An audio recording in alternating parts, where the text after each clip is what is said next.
Deutéronome, chapitre 18. Les sacrificateurs, les Lévites, la tribu entière de Lévi, n'auront ni part ni héritage avec Israël. Ils se nourriront des sacrifices consumés par le feu en l'honneur de l'Éternel et de l'héritage de l'Éternel. Ils n'auront point d'héritage au milieu de leurs frères. L'Éternel sera leur héritage, comme il le leur a dit. Voici quel sera le droit des sacrificateurs sur le peuple, sur ceux qui offriront un sacrifice, un bœuf ou un agneau. On donnera au sacrificateur l'épaule, les mâchoires et l'estomac. Tu lui donneras les prémices de ton blé, de ton moût et de ton huile, et les prémices de la toison de tes brebis. Car c'est lui que l'Éternel, ton Dieu, a choisi entre toutes les tribus pour qu'il fasse le service au nom de l'Éternel, lui et ses fils, à toujours.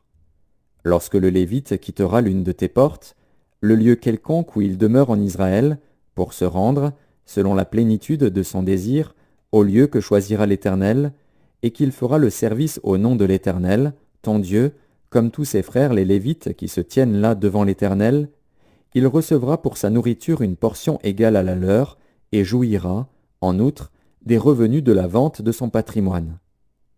Lorsque tu seras entré dans le pays que l'Éternel, ton Dieu, te donne, tu n'apprendras point à imiter les abominations de ces nations-là. Qu'on ne trouve chez toi personne qui fasse passer son fils ou sa fille par le feu, personne qui exerce le métier de devin, d'astrologue, d'augure, de magicien, d'enchanteur, personne qui consulte ceux qui évoquent les esprits ou disent la bonne aventure, personne qui interroge les morts. Car quiconque fait ces choses est en abomination à l'Éternel.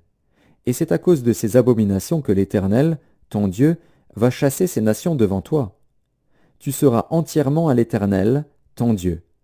Car ces nations que tu chasseras écoutent les astrologues et les devins.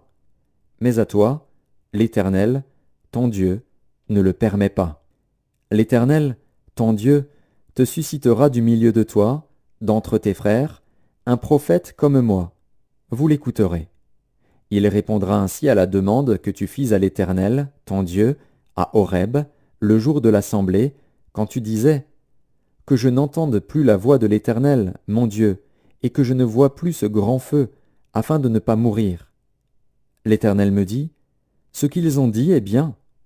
Je leur susciterai du milieu de leurs frères un prophète comme toi, je mettrai mes paroles dans sa bouche, et il leur dira tout ce que je lui commanderai. Et si quelqu'un n'écoute pas mes paroles qu'il dira en mon nom, c'est moi qui lui en demanderai compte. Mais le prophète qui aura l'audace de dire en mon nom une parole que je ne lui aurai point commandé de dire, ou qui parlera au nom d'autres dieux, ce prophète-là sera puni de mort. Peut-être diras-tu dans ton cœur, « Comment connaîtrons-nous la parole que l'Éternel n'aura point dite ?» Quand ce que dira le prophète n'aura pas lieu et n'arrivera pas, ce sera une parole que l'Éternel n'aura point dite. C'est par audace que le prophète l'aura dite, n'aie pas peur de lui.